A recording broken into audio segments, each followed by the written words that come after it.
Alright, settings. There's actually a lot to cover in this because there's so many different things that you can do to tweak your blog to personalize it to your individual needs. We'll go this one section at a time, and we'll basically cover the gist of what's going on, as well as a couple of little hidden gems here and there that most people may overlook or might not necessarily know about.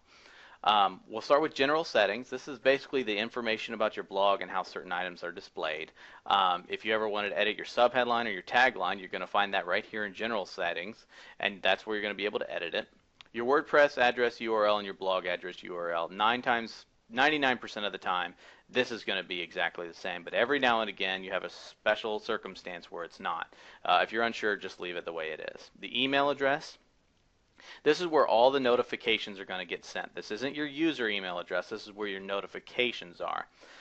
So after a while, let's say that you start to get a lot of comments and you start to get a lot of users registering all the time, you may want to switch that to a general catch-all email address that gets processed and funneled away somewhere.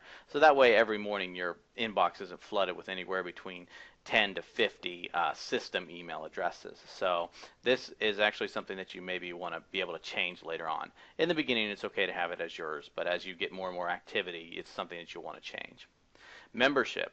If you want anyone to register, your login meta will show it will show also a register link that people can register username and password and be able to sign up for your site.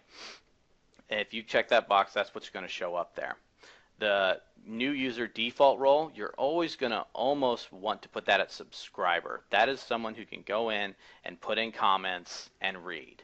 Anything above that, you run the risk of, messing up any of your blog posts. So you usually always want to keep that at subscriber. 99% of the time, it's where you're always going to keep it.